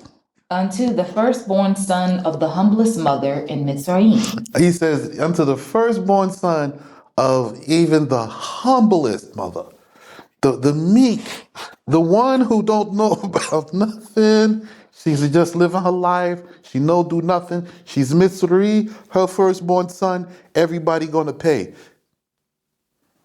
I'm gonna go through everything. Man, beast, cattle. Now, that time, in Moses' time, he took the firstborn. This time of my people, you're going to take a tithe. Right?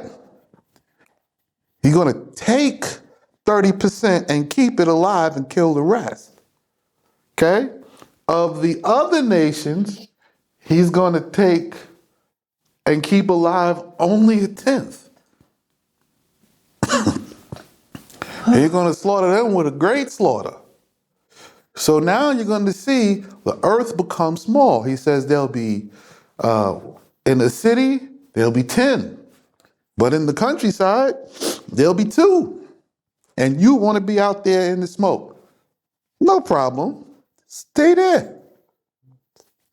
Right? So you want to be part of the 1 of a city and only 2 of a family that get brought into Zion. That's slim pickings. It's slim because there is yet a group that is there and they become established and become great to meet the 1 of a city and the 2 of a family mourning at Mount Zion with support. There's another number. So we'll see. 1 step at a time, 1 day at a time, we're going to see who's crazy and who was telling the truth. And you're going to see this year. You guys realize something here, talking to you. Do you notice that Yah let Musa know what he is about to do? He's the only one Yah is speaking to with the instructions of what he is about to do before he does it. so that Musa knows the warning, knows how to prepare, so that when he does it, There's a provision. there is a provision. I've been observing how this conversation been going. If you look, everybody the Most High appoint, right, as a prophet, they are for preservation. They're not for the pouring out of wrath. They're not for the pouring out of retribution unless instructed. So first comes preservation. Then comes the rebuilding, the reconstruction, and the process. Then anybody who provoke you after I have regathered you, then shall you take retribution upon them. There is a time and a place. Right now is not the time to be trying to get some type of retribution. However, those who do will be the victors, but they will take heavy, heavy casualties. So I'm just telling you, they will be heavy casualties. The strong man gonna die. The survivors will be weak, but they will be righteous. They will be the ones who did not hear, and they will come once they have heard. This is why I'm keeping this catalog and I'm finishing it now. Because I'm going to cut off this camera. I'm going to get me some rest and I'm going to get me some work, get to work with the building. There is no time anymore for this. Once I get my rest, my strength will be restored and that's it. Okay? You're going to have to deal with these two classes, foundations and judgment begins. That is all, and that is all. Okay, here we go. Continue. Unto the firstborn son of the humblest mother in Mitzrayim, who grindeth behind the mills, and all the firstborn of cattle. And there will be a great cry in all the land of Mitzrayim, because like the plague of this night there hath not been. And like the plague of this night, there never will be one. So it's not going to be like this one. There's only one city, and it's only the firstborn. The next one, no, it's going to be worse. Continue. But any of the children of Israel, a dog shall not harm by lifting up his tongue against either man or beast, that they may know that Yah maketh distinction between the west and the sons Bani Israel. You see that? See, so the sons of Israel is an identification marker, but not the wicked, because the Most High killed the wicked during the days of darkness. Now he's going to make a distinguishment after the days of darkness. Now he's going to make distinguishment between his people and everybody else. So this is what I'm telling you. After all of this, there will be distinguishment. Those who come and obeyed, and those who survived going through all the judgments and the purging among the nations to come into the preservation which is being prepared for you at a later time. So if you can't come now, continue listening to these teachers. It will soften your heart. It will be unto you or accounted unto you for mercy to listen, hearken, and obey until you can move.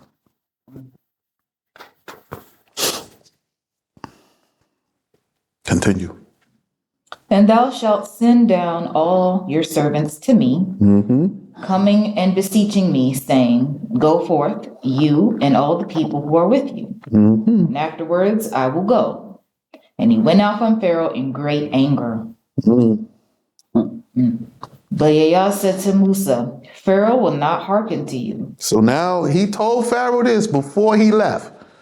So he said, after this, you're not going to see me no more. Oh, and another thing, when this plague come upon you, it's coming upon you and all your servants who know about me, that came to me, coming and beseeching me, saying, get out.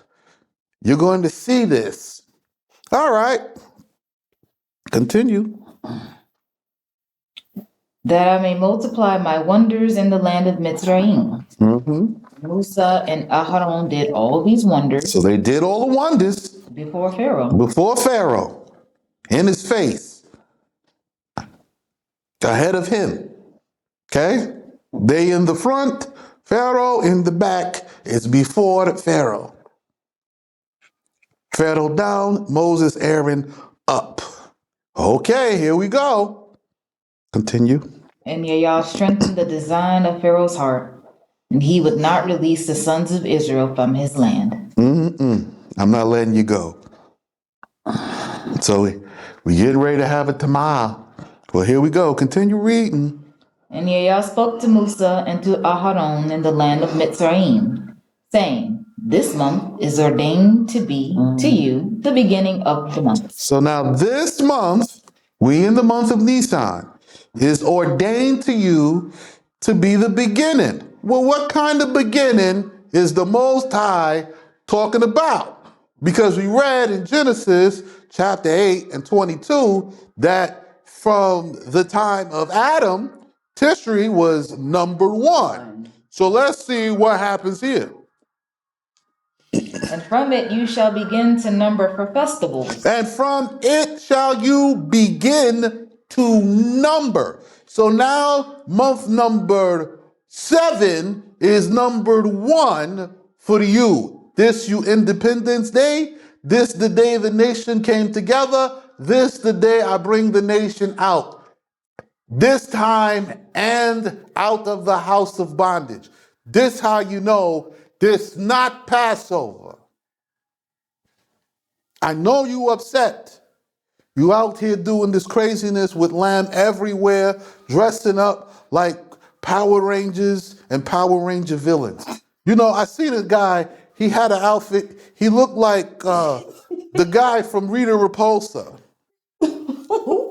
You know, there was Goldar, the old one with the rubber face mask.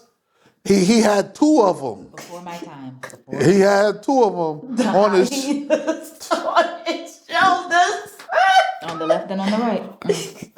So I don't say nothing. I'm just like, why you look like this? This is not correct. Even leather. You know, if you wear leather out here in the desert, you will die. Yeah. Not tomorrow. You die today. You try to walk 100 feet, maybe a kilometer. That's it. You finish from dehydration. Because once you get hot and then you have to take the leopard off, the sun gets worse. We'll be right back. All right, here we go. You guys realize here, it said in verse 10 that Moses and Aaron did all these wonders. And so many are wanting to see the signs and the wonders and the miracles. But look what they look like. Thank you. Tell them again. They're not pretty. Since you wanted these, you're going to get them now. So here they come. So continue. Go ahead. Okay. And to you, the beginning of the month. So this month is ordained to you to be the beginning of months. And from it, you shall begin to number for festivals. Festivals. And times. Times. And cycles. And cycles. Now, you don't have to change the numbering if it was numbered 1 in the springtime. This, Abib, is when you like sheep, you came out leaping for joy, your captivity had ended. Now, I'm telling you, it's numbered 1 for this reason. So the festival time, the clock start for those who move in it in the fall. Yes, the world began in springtime, but our numbering of the months for us, we have two first, the first of the year and the first of the year for us. There's a separate calendar. They together, but we have two number ones. Continue. It shall be to you the first of the number of the month. The first of the number. So the seventh month now become the first. Continue. Of the months of the year. Speak to all the congregation And this is what I'm doing. I'm speaking to you, the whole congregation of the children of Israel, of the children of Israel, Bani Israel, saying, in the 10th of this month, in the 10th of this month, this is the month of Nisan. So on the 10th of Nisan, it's about to go down. It's going down. Go ahead. whose time is appointed for this time occasion, So it's this time specifically. Speak to them. This is only for this time. It will not be any other time or ever again. Continue. and not for coming generation. And not for coming generations. So the Most High is now speaking an instruction, and he's handing it a cutoff time from the beginning so that it is not to be confused with former generations.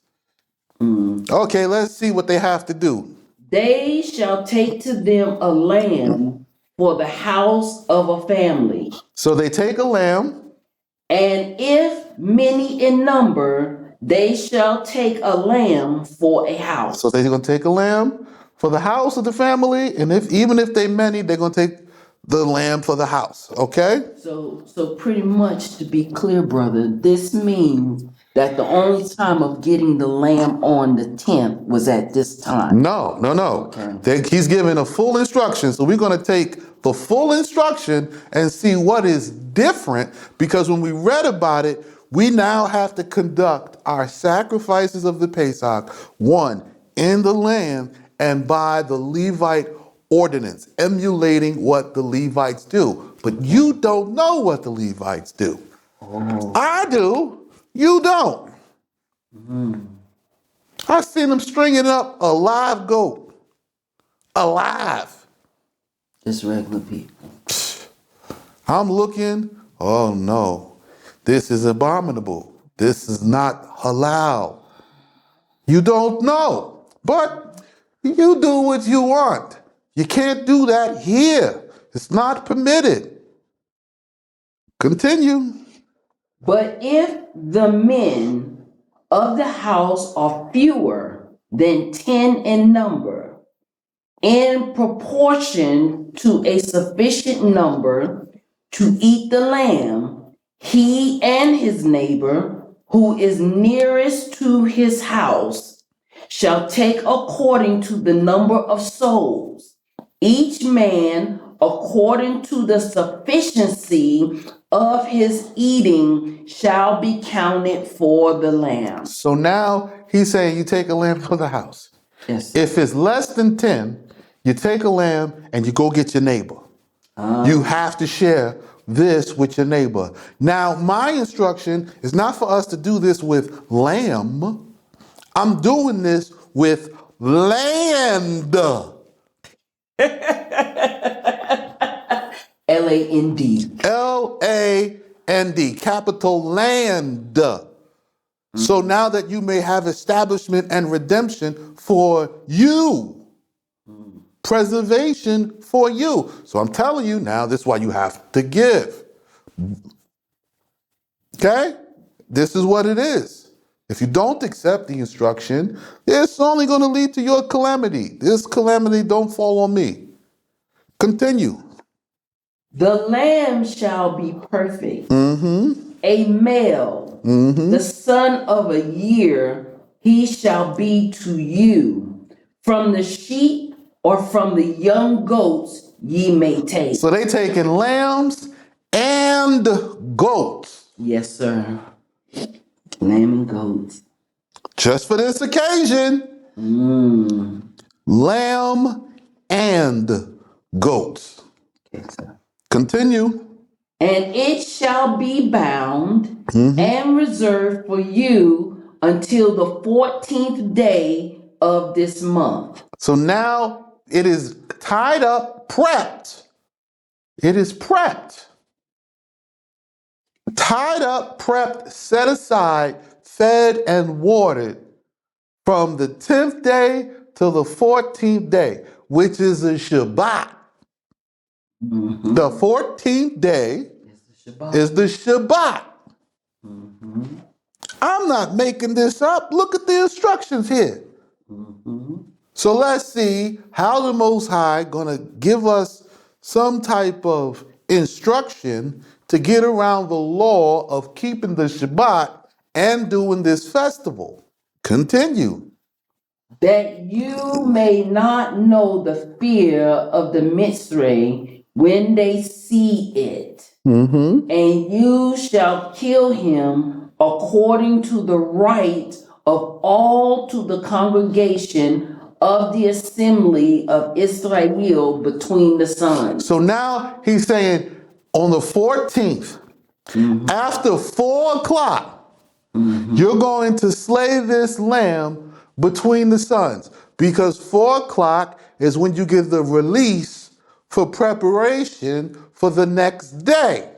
4 o'clock between the sons, the 4th hour, as specified by Joseph. Joseph, judgment, not dead. What he's telling, what he's saying is still being kept. Continue. And you shall take of the blood and set it upon the 2 posts. So you're going to take the blood and set it on 2 posts. So this is for only this occasion. You're not supposed to be putting blood on posts. Please say again. You're not supposed to be taking blood to put it on the post of your house. This is an abomination. You are commanded not to do this. Continue. And upon the upper board outside of the houses in which you eat and sleep. So this is the lintel that goes across the top of the door, right? There's a board, there's a long wooden beam, and they place it above it and it holds the door up. You're supposed to put blood up on it. But not for this generation. It stopped with Moses. This is a Moses only thing. It's not my thing. It's not anybody's thing for any other captivity or exodus. Right? Mass exodus, like the word they like to use, a mass leaving of people from a place. This not for that. It ended. It stopped. Continue. And you shall eat the flesh on that night. So we eat the flesh of the Pesach in the nighttime. It's a nighttime festival like unto Ramadan. The sun go down, we start eating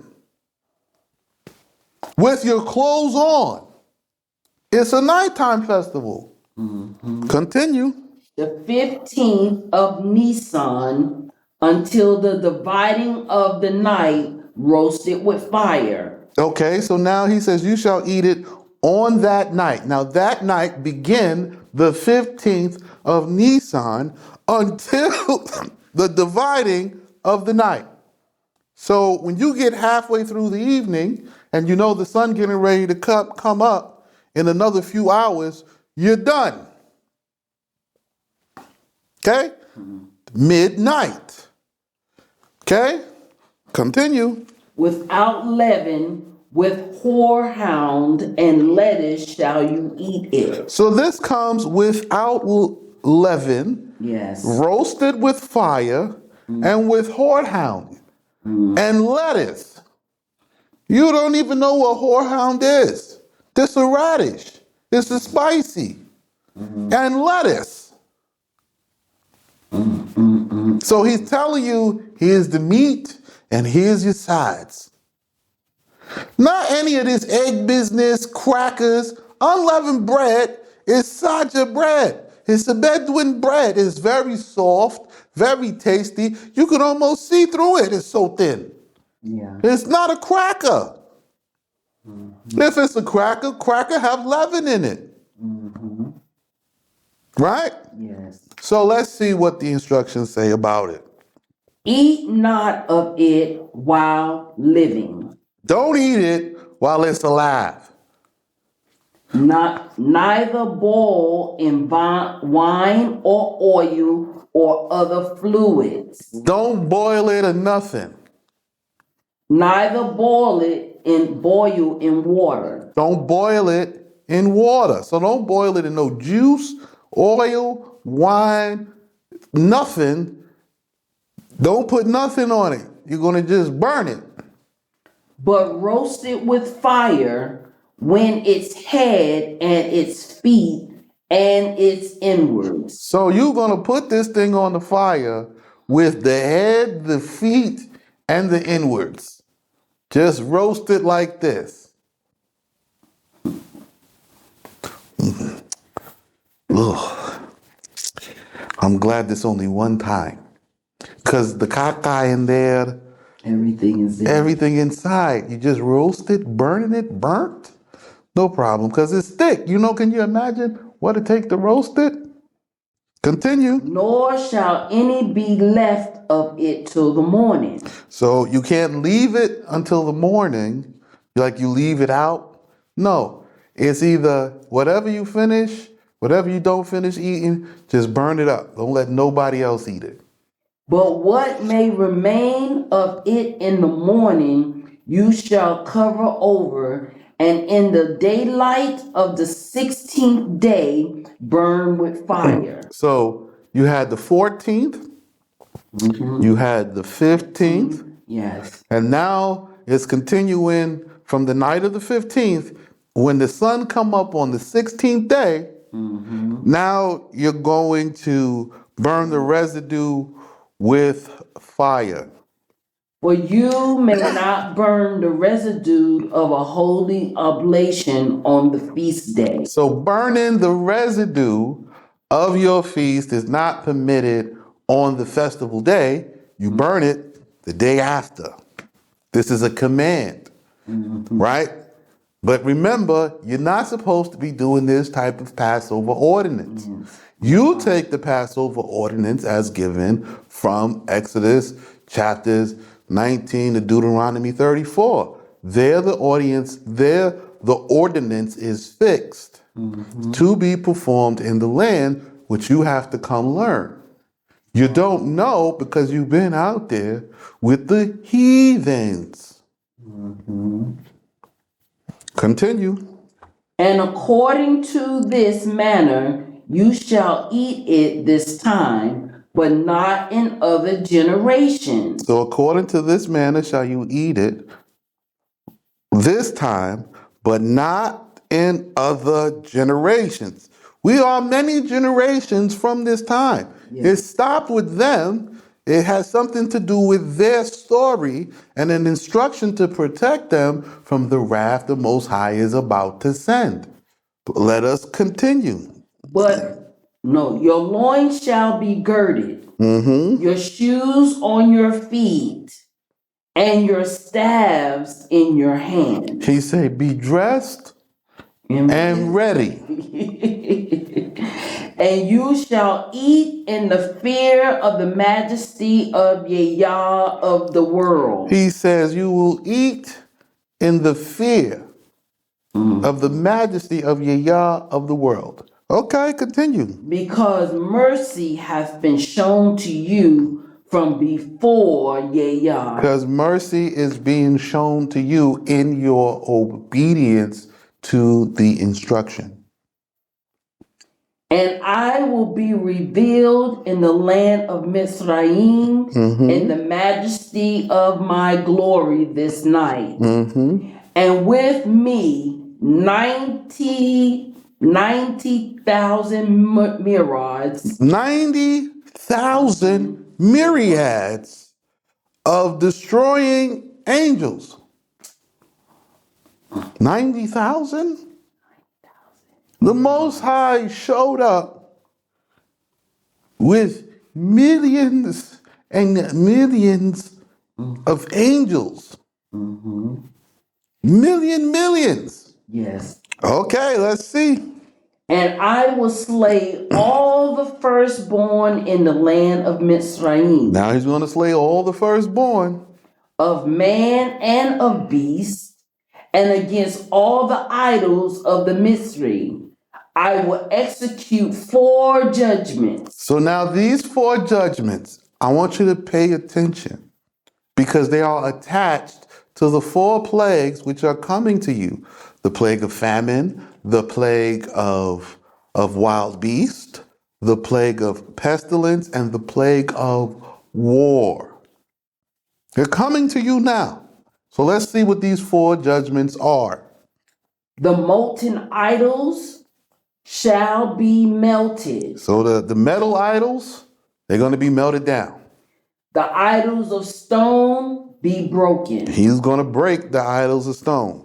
The idols of clay shall be shattered. The idols of clay shall he shatter. And the idols of wood be made dust. The idols of wood, 2 sticks, will be made dust.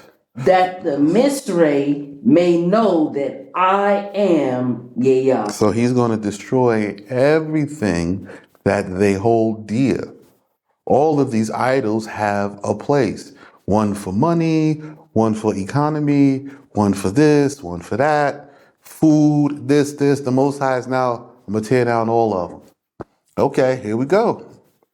And the blood of the Pascha oblation, So the blood of the Paschal oblation, like the matter of circumcision, like circumcision. Now this is a new covenant, but only with them in that time. Like the matter of circumcision, shall be a bail for you. now this is the bail to get you out of jail. Blood for blood, eye for eye, tooth for tooth. Now the Most High is like, when I see the shedding of this blood, you free. Okay? Follow my instruction, you free. This is your bail. Nobody have power over me and my word. Okay, here we go. To become a sign upon the houses where you dwell. So this is the sign of the covenant that you obeyed upon the houses where you live. So let us see how this goes down. And I will look upon the worth of the blood and will spare you. And the angel of death, to whom is given the power to destroy, shall have no dominion over you in the slaughter of the Mitzri. So now they're saying when this blood, this now is the token of the covenant, and nobody will come anywhere near you to slaughter you. Right? The destroying angel is coming. There was a preparation for this destroying angel. Half the army, which Abraham sent away, they have bred up to this time to do this. Because they were young. They were young men. And they were afraid in that time. Now they have bred up and they've trained up to be ready for this war because they want to keep their covenant. Let us see what happens here. And this day shall be to you for a memorial, and you shall celebrate it a festival before Yah in your generation. By a perpetual statute shall you solemnize it. So now, listen, after this moment, then we're going to have a memorial meal about this so you never forget the story. Okay? Solemnize it because there is yet another redemption to come in this night. We know that from what was said to Abraham with 250 plagues. Continue. 7 days you shall eat unleavened bread. 7 days unleavened bread. In the dividing of the day which precedes the feast, you shall put away leaven from your houses. So before the Passover, before that night begin before it, you have to put the leaven just outside your house. He didn't say throw it away. He didn't say burn it. He didn't say feed it to some other animals. He said just put it outside. For whosoever eateth what is leavened from the first day of the feast until the seventh day, that man shall be destroyed from Israel. So now the Most High is saying, whoever eat leaven for these 7 days, they're going to be destroyed from Israel. So put the leaven outside. If it's not inside the house, nobody make an accident and grabbing a piece of bread. You only have the unleavened bread. Let's continue. And on the first day, there shall be a holy congregation. And on the seventh day, there shall be to you a holy congregation. So now this is a assembly. They're coming together on the first day to get these instructions and make sure, verify everything is done, and to prepare for the next step. At the end of the 7 days, there is another set of instructions because they will be in a different situation. Yeah, see? So this is why.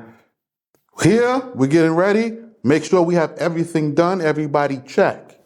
Now, for those who don't want to participate, don't. We don't have time. Those who have participated, let's be ready. Now, on the next 7 day, we're going to know who came out and prepare for the next set of instructions for where they are going. Continue. No work shall be done among you, only that which must be done for everyone's eating may be done by you. So there's no work, but you can get whatever you need to eat whatever you need. Food is permitted. Like, you need to go get some rice. You need to get some corn. You need to go get some, just for what we eating for the day, okay? Just go get it. And this has nothing to do with the festival. You got people lying down thinking they're supposed to be fasting. Yeah. Continue. And you shall observe the feast of the unleavened bread, because in this same day, Yah will bring out your host free from the land of Mitzrayim, and you shall observe this day in your generation a statute forever. In Nisan, on the 14th day of the month. In Nisan. So keeping the context, this was the month that he changed the number, this Nisan. Yeah, he changed the number, but he didn't change the name. He ain't changed the name. He didn't change where season it's in. It's the harvest time of Nisan. If you go back to Genesis 3:22, it tells you Tishri is in the spring, the time we sow. Nisan is in the fall and the time we harvest. Okay? Continue. You shall kill the Passover. And at evening on the 15th, you shall eat unleavened bread until the 21st of the month. Okay, so now they're going to eat unleavened bread until the 21st of the month. On the evening of the 22nd, you may eat leavened bread. Okay, on the evening on the evening of what day? Of the 22nd. On the 22nd day, you can eat leavened bread again. So again, they brought the yeast back in. Yes. It was just outside. All right. We'll be back tomorrow. I'm leaving you on a cliffhanger. And we'll see you guys tomorrow. One step at a time, one day at a time. Tomorrow, we're probably going to be done. We'll close out. I'll give you a closing message. Remember to reach out to Ali or contact us below with your donations to prepare for the sanctuary to be built. It's as simple as that. You're running out of time. What? What is?